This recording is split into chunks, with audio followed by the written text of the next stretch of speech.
रूस के राजनीतिक अभिजात वर्ग या बेहद अमीर कुलीन वर्ग ही नहीं, बल्कि सामान्य रूसी जनता भी यूक्रेन पर आक्रमण के जवाब में अंतर्राष्ट्रीय समुदाय द्वारा लगाए गए आर्थिक उपायों के कारण प्रभावित हो रही है।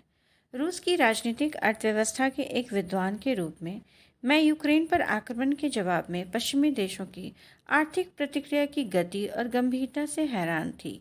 हालांकि 2014 में क्रीमिया के विलय के बाद पश्चिम द्वारा लगाए गए प्रतिबंध आमतौर पर काफ़ी अप्रभावी थे।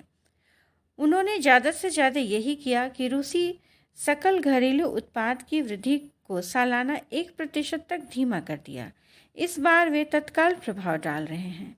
संघर्ष को शुरू हुए कुछ ही दिन हुए हैं और हम रूसियों की लंबी लाइनों की तस्वीरें देख रहे हैं जो बैंक एटीएम से नकदी निकालने का प्रयास कर रहे हैं। पिछले कुछ दिनों में अमेरिका ने पश्चिम अधिकार क्षेत्र वाले रूसी केंद्रीय बैंक की संपत्ति को फ्रीज कर दिया है, एक अप्रत्याशित कदम, और अधिकांश रूसी बैंकों को स्विफ्ट बैंक क्लियरिंग सिस्टम से बाहर कर दिया गया है, जो हर दिन खरबों डॉलर के लेन देन की प्रक्रिया में शामिल होता है। इसका मतलब है कि रूसी लोग और व्यवसाय अपने किसी भी विदेशी बैंक खाते तक नहीं पहुंच पाएंगे। सेंट्रल बैंक ऑफ रूस ने जनता को आश्वस्त करने का प्रयास किया है, जिसमें कहा गया है कि राष्ट्रीय बैंक हस्तांतरण प्रणाली घरेलू लेन देन को संभाल सकती है और पश्चिम बैंकों के रूसी सहयोगियों द्वारा जारी किए गए क्रेडिट कार्ड रूस के अंदर काम करेंगे। लेकिन सर्गेई अलेक्साशेंको और सर्गेई गुरिव जैसे अर्थशास्त्रियों ने प्रतिबंधों के पैकेज को इसके दायरे को देखते हुए अभूतपूर्व माना है।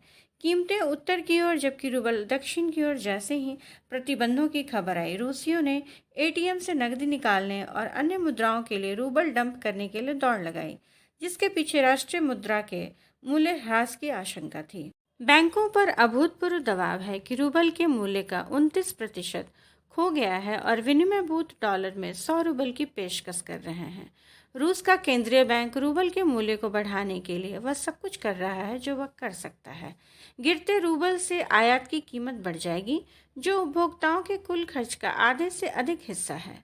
रूस में मुद्रास्फीति यूक्रेन के आक्रमण से पहले से ही एक संवेदनशील मुद्दा थी, जो 8.7% पर चल रही थी। 2021 में वैश्विक खाद्य कीमतों में 28% की वृद्धि हुई और रूस ने कुछ बुनियादी खाद्य पदार्थों पर सीमा शुल्क और निर्यात शुल्क लगाया। नए प्रतिबंध आम रूसियों के जीवन स्तर को गंभीर रूप से प्रभावित करेंगे। जुलाई 2021 में किए गए एक सर्वेक्षण में पाया गया कि लगभग 75% रूसियों ने अपनी आय का लगभग आधा या अधिक भोजन पर खर्च किया और यह हाल की कीमतों में वृद्धि से पहले था।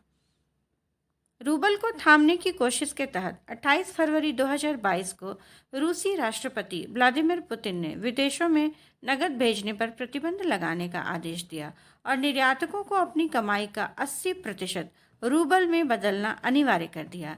सेंट्रल बैंक ऑफ रूस ने भी अपनी आधार ब्याज 9.5% से बढ़ाकर 20% कर दिए। इससे रूबल को स्थिर करने में मदद मिलनी चाहिए, लेकिन व्यवसायियों के लिए उधार लेना अधिक महंगा हो जाएगा और इस तरह गहरी मंदी की संभावना बढ़ जाएगी।